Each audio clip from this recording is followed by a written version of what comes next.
Welcome to Meet the GIMP tutorial on setting up the GIMP. Today I want to show you how to set up the GIMP when you are using it for the first time.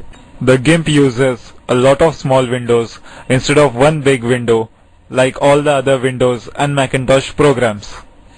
It's a history from the Unix world, and the Unix people love to have windows scattered all over the screen and to have lot of programs running at the same time. If you are really not able to work with these different windows, then you should look at the GIMP shop.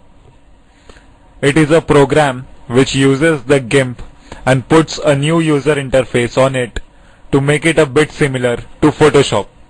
I would like to use the GIMP because all the new and better tools are in the GIMP. This is the tip of the day, which gives useful information and tips. Right now, there is a tip about the undo option by which you can do some steps and then change them back with undo. It works most of the time. It's better to save your work before you do something very different. Now let's have a look at the other tools. Here's the main window from the GIMP, the command central. And at the top here is the toolbox. Then we have the color box to select colors from, and below are the various options of our tools from toolbox. Let's make this a bit wider. Here we have dialog boxes for layers, channels, color channels, path and undo history. Below this is the color selection dialog where you can select various colors. There are more dialogs like brushes, patterns, gradients and so on.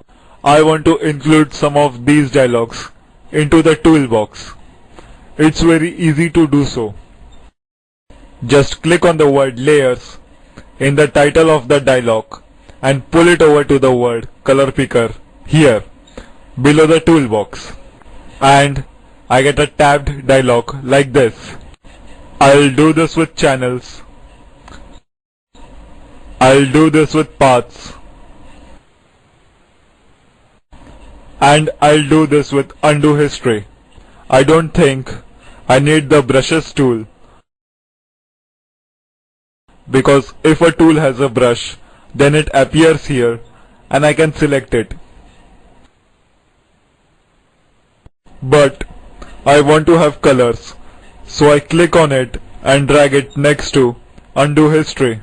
And this window here can be closed. I can access all the dialog box through File, Dialogs.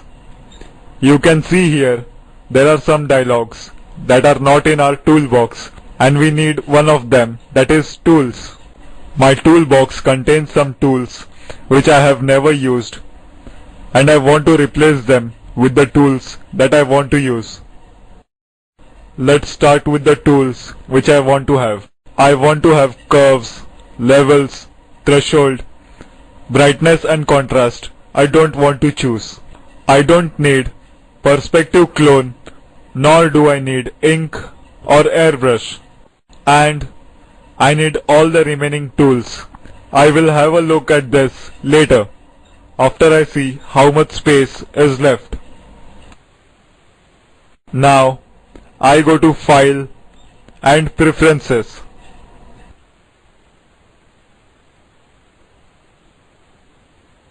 I leave the environment as it is and interface also.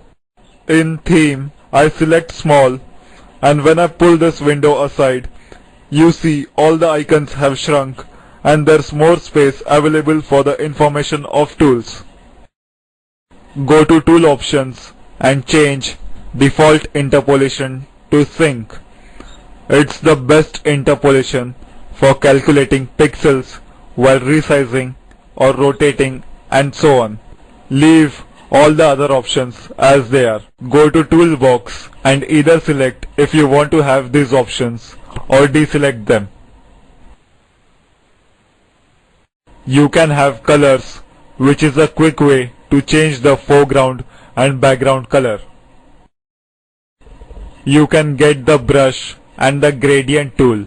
Here you can have a small image or the thumbnail of the active image. I don't need it, so I deselect it. It's up to you if you want to have it or not. You can leave the default image, default grid and default image window as they are. I am done with all the preferences. And I haven't changed the path, so I can use this here. Now I have to get rid of only one tool here to get some more space. But first I'll make this a bit wider. You can see that the toolbox dialog is quite cramped. Just pull it over here. I think I can add 3 more tools without getting into a new row here.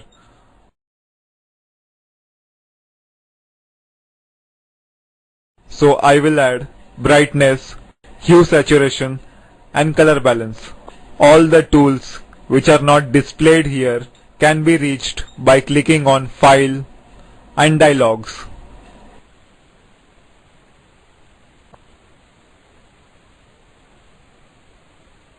And now we are set to do our work. When you close the GIMP, all the options are automatically saved and it will start up in the same way in which you had closed it.